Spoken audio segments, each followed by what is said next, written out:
The morning room at Voss House had not changed in 30 years. The same pale green wallpaper, the same oval portrait of Eleanor's father above the mantel, the same chairs arranged to face each other across a small fire that Lady Voss kept burning, regardless of the season. Eleanor had grown up knowing every shadow in that room. She knew which floorboard near the window creaked under a careful step, and she knew the precise quality of silence that settled over her mother's face before a verdict was delivered. She was standing at the writing desk in the corner, finishing the household correspondence that Lady Voss had never learned to manage without assistance, when she heard the carriage. She did not go to the window. She set down her quill, aligned the letters she had written into their proper stack, and waited. Mr. Aldridge was shown in at 11 o'clock. He was a prosperous mill owner from the neighbouring county, a widower of 52 with a large house, a modest estate outside Bakewell, and a manner of addressing every room as though he were already its owner. Lady Voss received him with the warmth she reserved for men of sufficient income, leading him to the better chair near the fire, and calling for tea in a voice that expected immediate compliance. Eleanor remained at the writing desk until her mother said her name, and then she came and sat where she was directed and folded her hands in her lap and waited again. Mr. Aldridge stated his case plainly enough.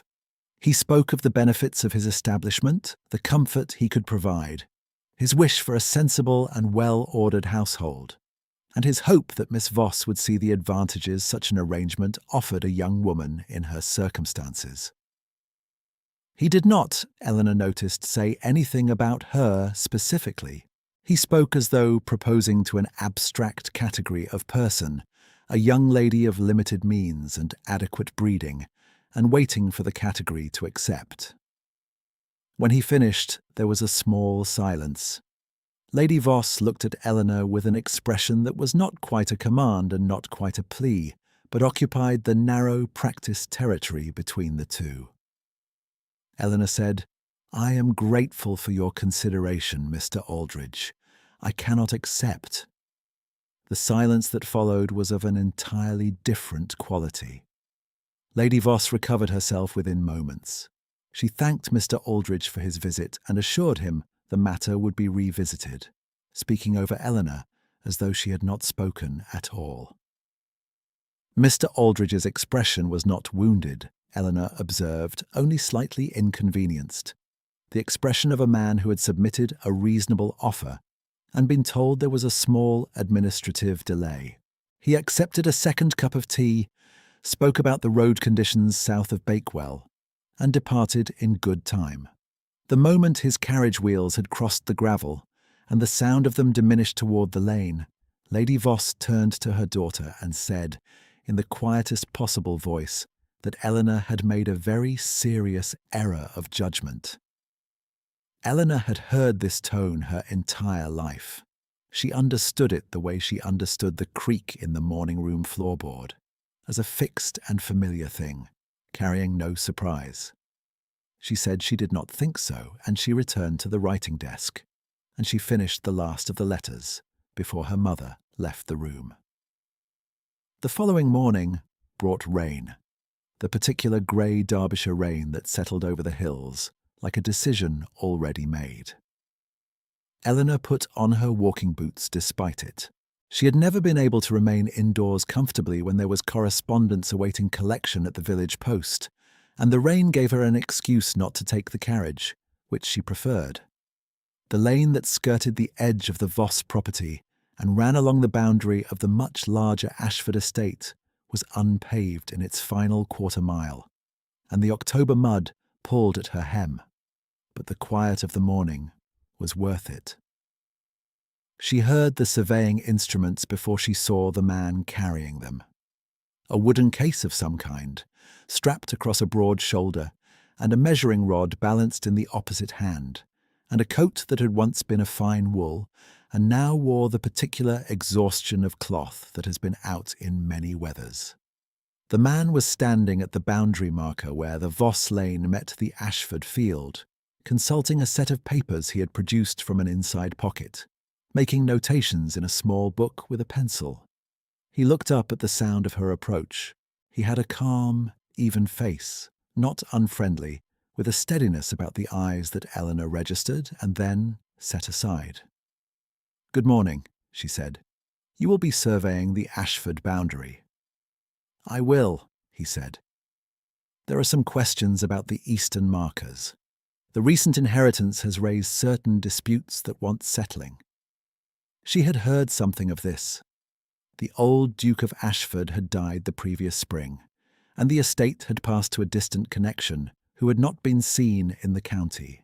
There was talk in the village, as there was always talk in the village, about what changes the new owner might bring, and whether the boundary along the mill stream was accurately recorded. "The western corner post was shifted some years ago," Eleanor said. "My father noted it. If it would be useful, I can show you where the original placement would have been, according to his records." He looked at her for a moment, not with surprise exactly, but with attention. "That would be useful," he said. She set down her post bag against the stone wall. She walked him to the place along the lane where a particular row of old beeches marked what her father's notes had described as the original line, and she pointed out the discrepancy between the existing marker and the line the trees implied. He listened without interruption. He made careful notations. He asked one precise question about the date of her father's record, and when she told him it was 1812, he wrote that down as well. She picked up her post bag. He thanked her with the particular economy of a man who says exactly what he means without adding anything for warmth or effect. She walked on to the village. She thought about the steadiness of his eyes for perhaps 2 minutes after she had passed the last of the beeches. And then she thought about the difficulty of the post she was expecting from her cousin in Bath. And she thought about nothing else. Over the days that followed, the grey rain gave way to a cold, clear October that sharpened the edges of everything and made the morning light on the Ashford parkland look almost architectural. Lady Voss said nothing further about Mr. Aldridge's proposal for 4 days, which Eleanor recognised as a tactical pause rather than an acceptance of the matter's resolution. She watched her mother receive callers, watched her manage the drawing room with the particular skill of a woman who had spent 3 decades converting social visits into negotiations, and she answered the household correspondence. And she did not feel the pause as peace exactly. She felt it as the quiet before a new line of approach.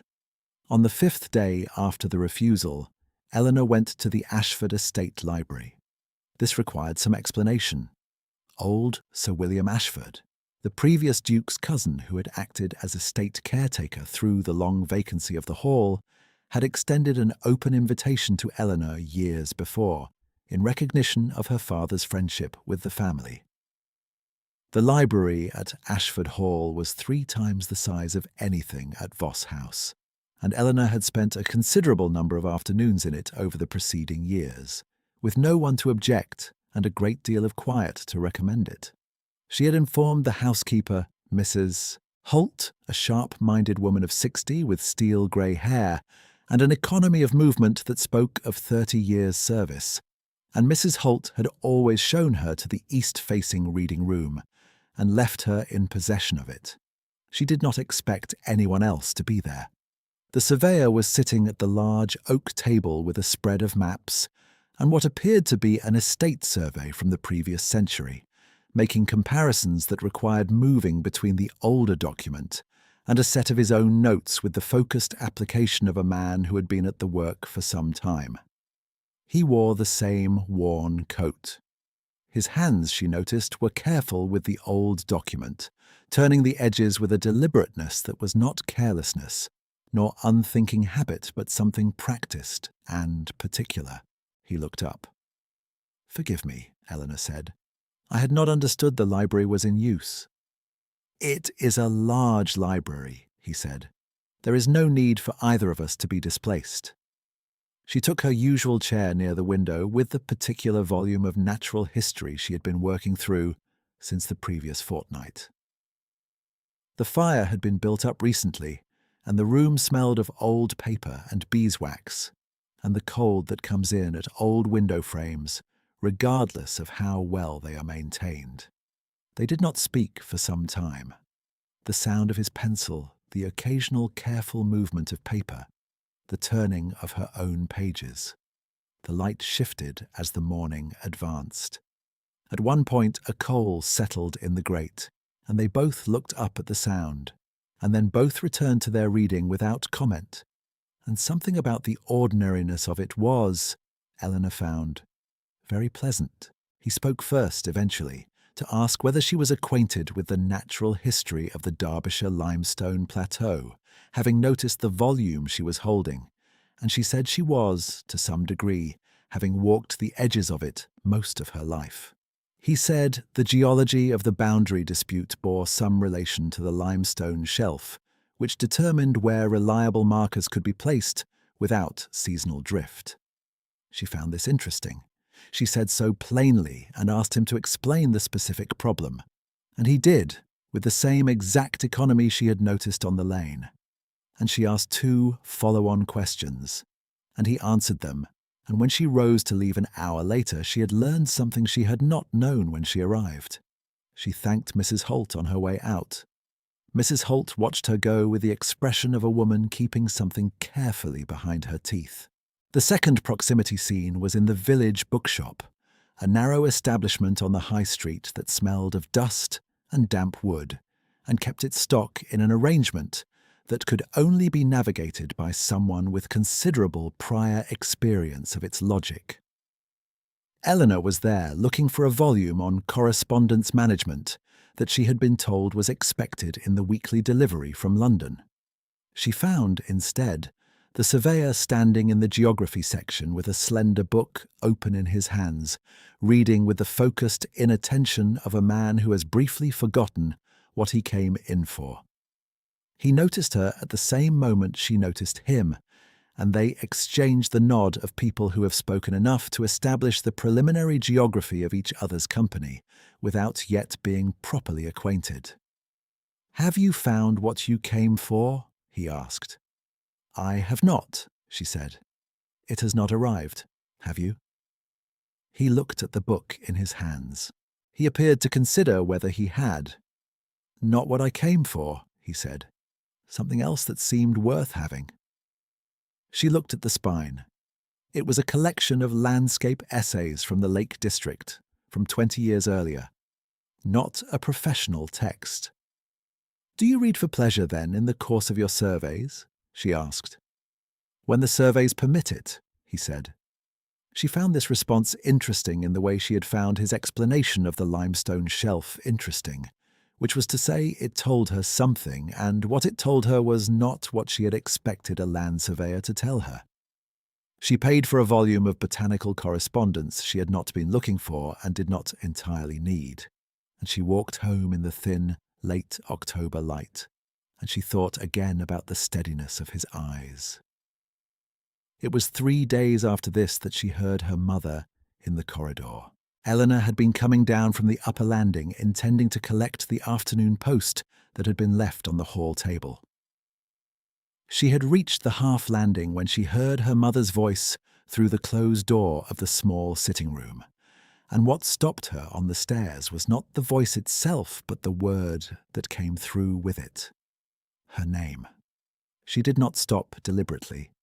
She stopped because she heard the word, and in the way of such things on a quiet afternoon, in a house with old walls that carried sound down particular passages. The sentences continued before she could decide what to do with them. "The refusal means very little," Lady Voss was saying. "She is managed more easily than she appears. The difficulty is that she has been permitted too much latitude with the household and has developed an exaggerated opinion of her own judgment. She will come to understand that her choices here are not as various as she has imagined." A pause, and then Mr. and Aldridge's voice familiar and unremarkable, saying that he was glad to hear it. "Give me a fortnight," Lady Voss said. Eleanor stood on the half landing with the afternoon light coming through the narrow window above the stair, and she felt the temperature in the room change, though no window was open. She heard herself described as a problem of management. She heard the word latitude used for the freedom she had never thought to name, because she had not understood it was not hers by right. She waited until she heard the sitting-room door open and footsteps retreat toward the back of the house before she descended the remaining stairs and collected the post. Her hands were steady. The letters were mostly household accounts, nothing personal. She placed them in their order and carried them to the writing desk and sat down, and she did not move for some time. She thought about what her mother believed about her. She thought about what a fortnight of management would look like, and what instruments Lady Voss had available to her within the particular domestic machinery of a household in which Eleanor had no independent income, no married relation willing to receive her, and no legal means of preventing a renewed conversation with Mr. Aldridge or anyone else her mother chose to arrange. She thought about the word latitude, how her mother had used it, and how Eleanor had used it in her own mind for years, and how the same word, she now understood, referred to entirely different things. She did not speak to her mother that evening. She ate dinner and answered when spoken to and withdrew early on the pretext of a headache. The following morning she wrote a brief letter, precisely worded, to Mr. Aldridge. She informed him in plain and civil language that she had given the matter of his proposal careful consideration, and that her answer remained unchanged and was not subject to further negotiation, and that she trusted he would receive this communication in the spirit in which it was offered, which was a spirit of honest and final clarity. She sealed the letter. She addressed it. She set it beside the outgoing post. And then she removed it. She held it in her hands for a moment, and then she did the thing that cost rather more than writing it had. She returned it to Aldridge's earlier letter, the one he had sent after the proposal requesting confirmation of the situation, which Lady Voss had laid on Eleanor's writing desk with a meaningful look. She placed her own letter inside the outer fold of his, so that both were enclosed, and she sealed the package, and she wrote a brief additional note to accompany it, stating that she returned Mr. Aldridge's correspondence unopened, as the matter had been addressed in person and she saw no purpose in continuing an exchange by post.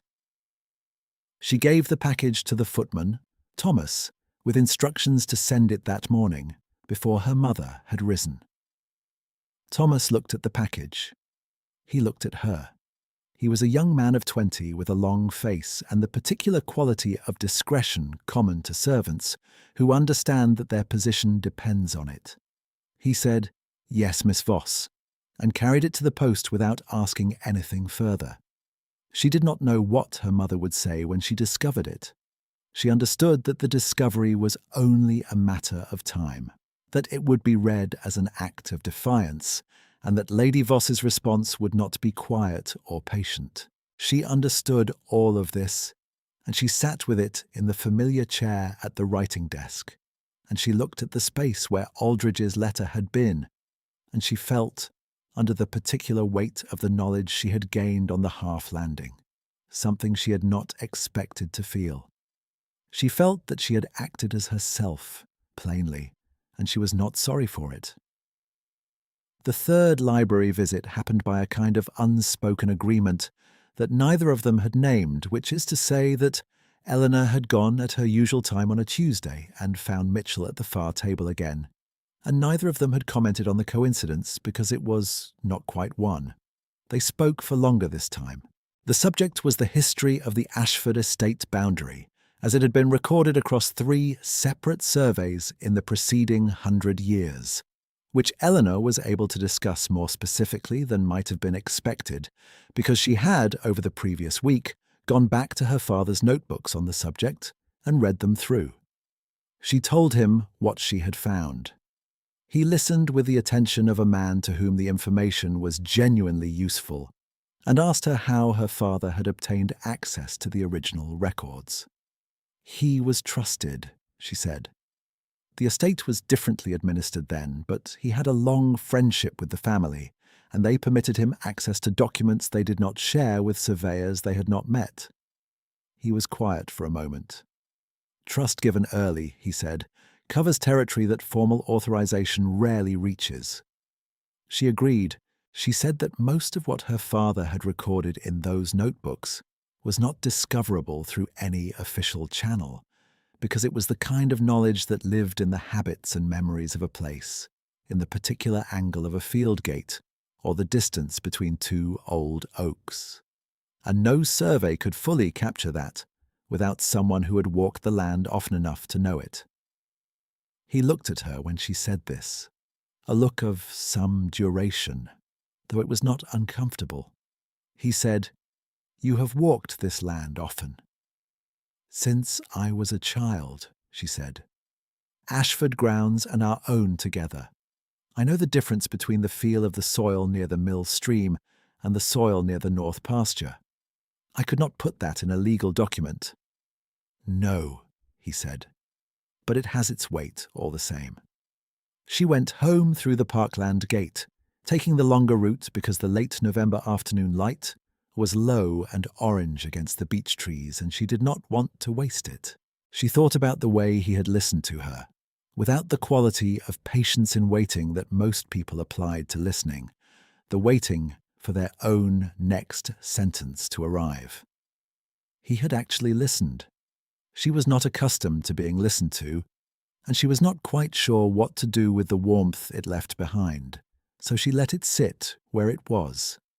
In the part of herself she kept still and quiet and unsurveyed. Lady Voss found out about the returned letter on a Wednesday. She did not raise her voice.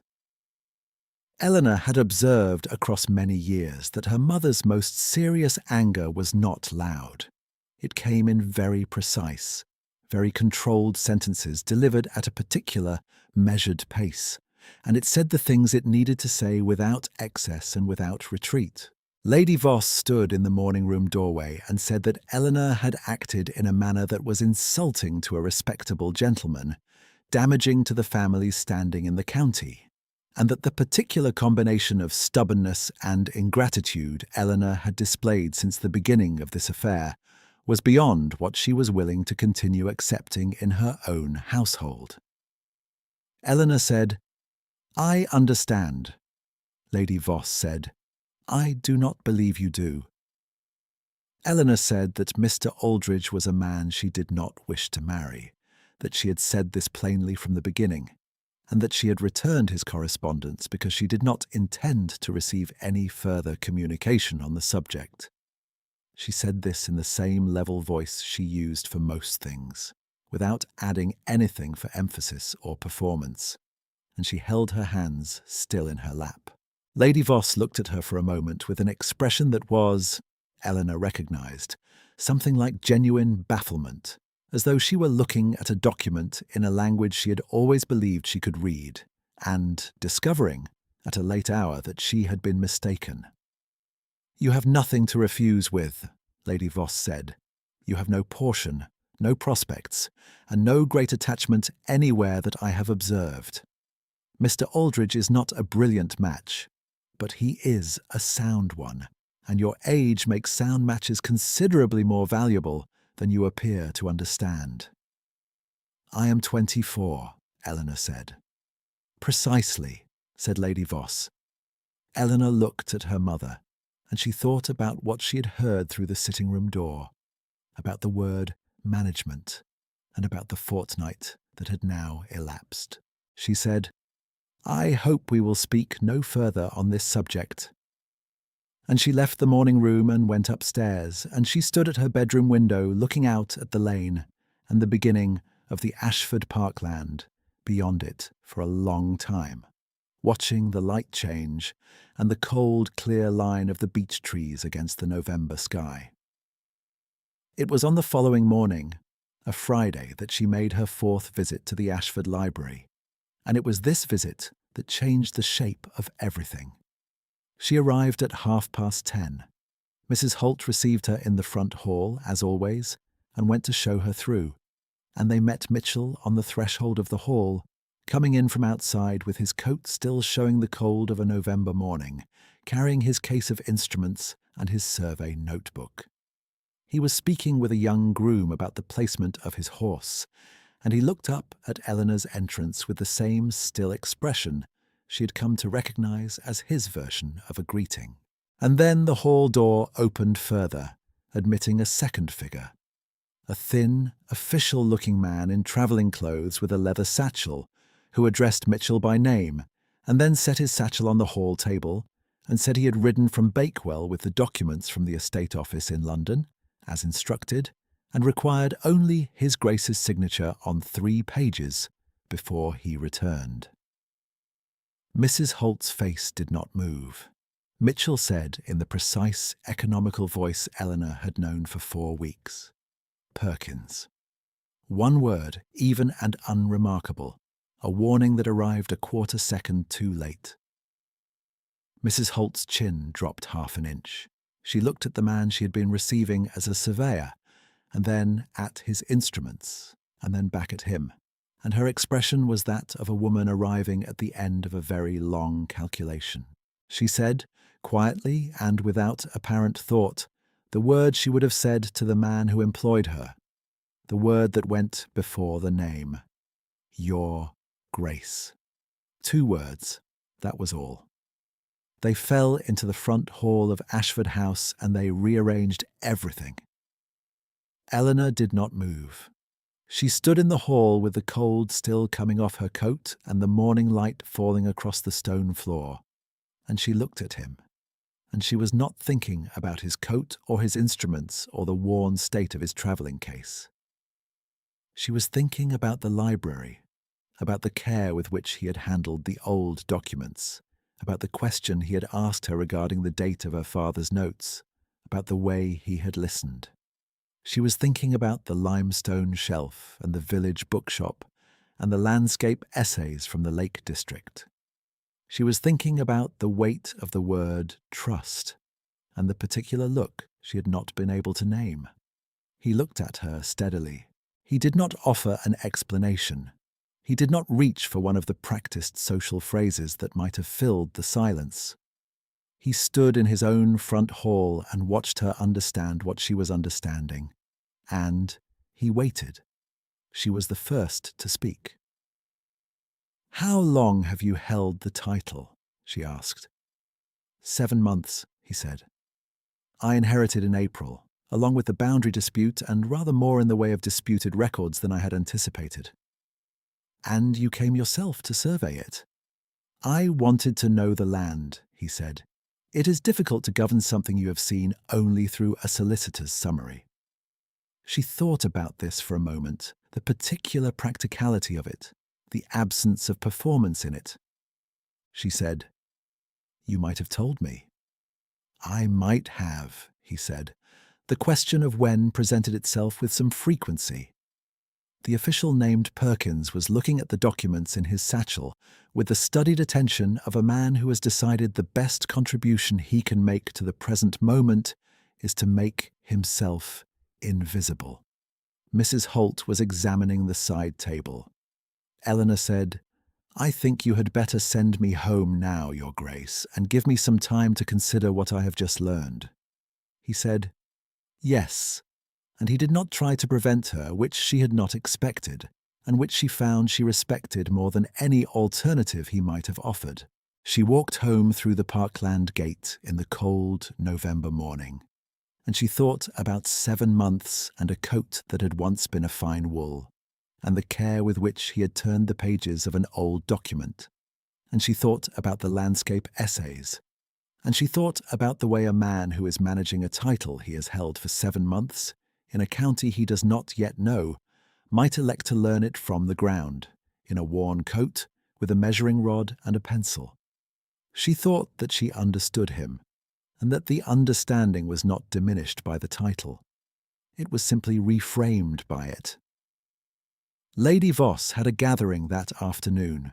She had assembled 4 of her particular social circle for what she called a private morning call, but which operated, in practice, as a small tribunal, whose verdicts circulated through the county within a week.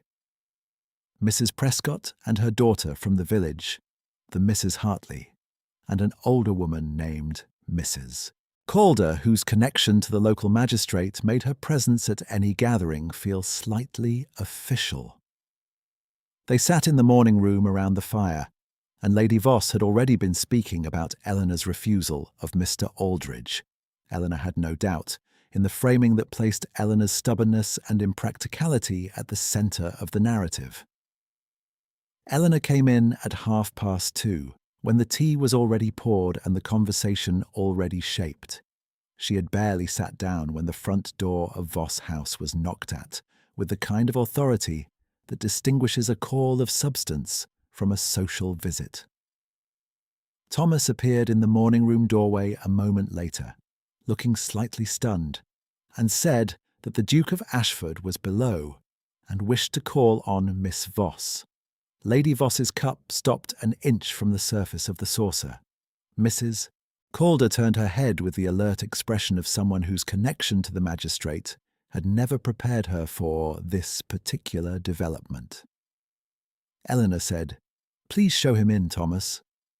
Lady Voss said very quickly that she was not certain Eleanor should receive visitors without her present, and Eleanor said, with the same level voice she used for everything, "He is calling on me, Mamma.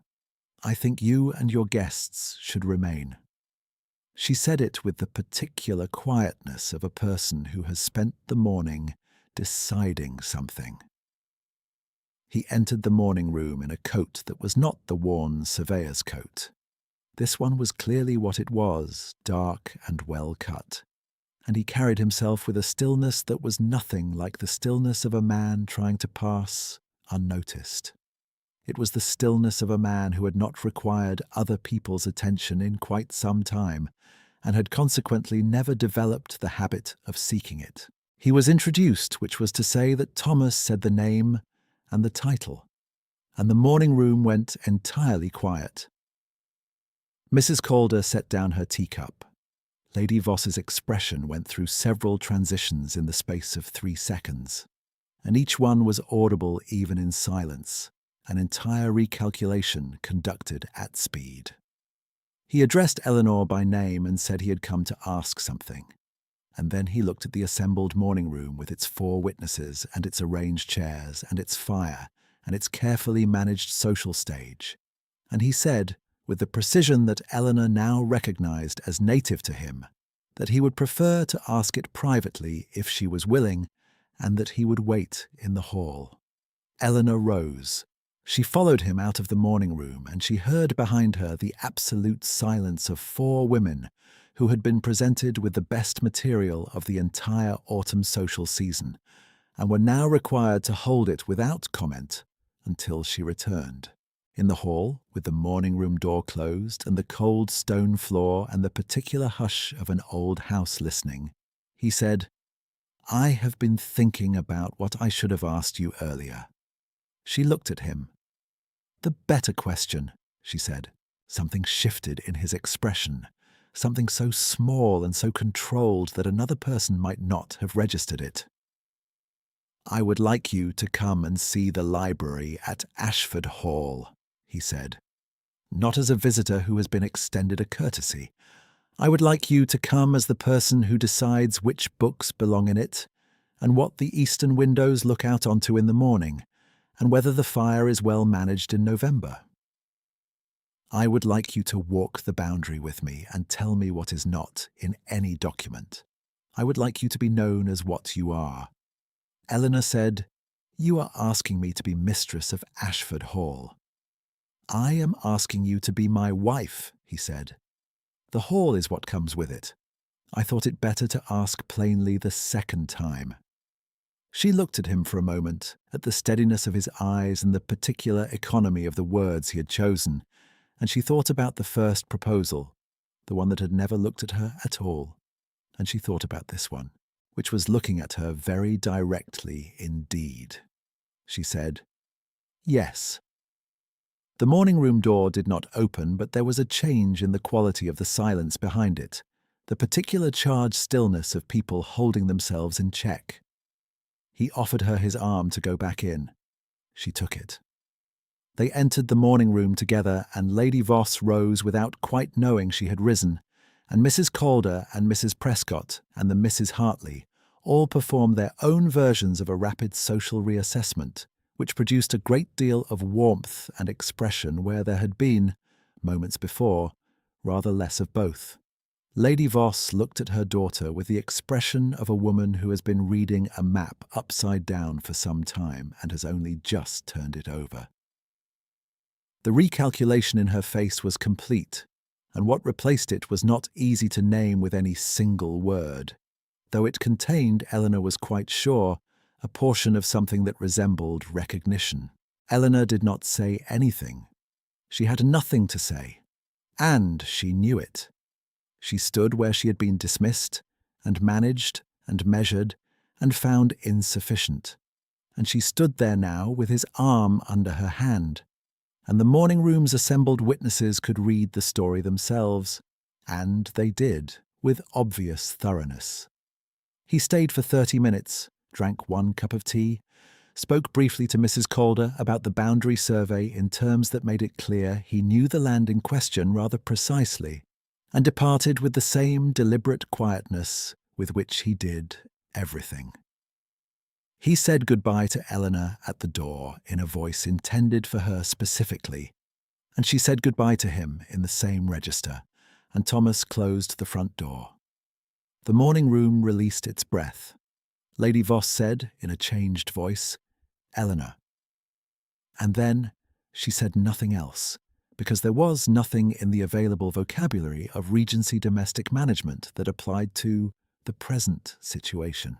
Eleanor said, "I will go and write the acceptance letters for the estate."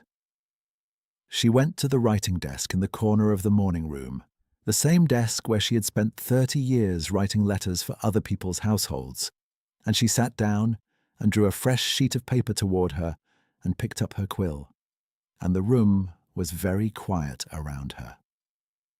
3 weeks later, on a grey morning in late November, with the frost still sharp on the Ashford Parkland gravel, Eleanor walked through the east-facing door of the Ashford Hall Library and stood for a moment inside it. The fire had been built up already. The old document of the previous century's survey was no longer on the great oak table, having been replaced by a fresh arrangement of the volumes she had been working through over the autumn, which had been moved from the reading shelf to the central table with the precise placement of someone who knew which volumes she reached for first. She looked at the arrangement for a moment. She understood that it had required thought. Mrs. Holt appeared in the doorway, and Eleanor turned, and they regarded each other with the warmth of two people who have understood each other for some time and do not require the formal vocabulary of new acquaintance. "The eastern window catches the morning light very well," Eleanor said. "It does, Miss Voss," Mrs. Holt said, and then she corrected herself with a smile that was small and private and directed at nothing in the middle distance. "Your Grace." Eleanor looked at the window, at the pale November light coming through the old glass. The beech trees were bare now, and the line of the boundary was visible from here, running along the edge of the lower field where she had walked most of her life. She sat down at the table. She put her hand on the familiar spine of the natural history volume. Outside on the gravel drive, she could hear his footsteps, unhurried and particular, crossing from the stable yard toward the east wing, and the sound of them was the sound of a house that had its proper weight again, settled and sure, the way a room feels when all its furniture is in the right place at last.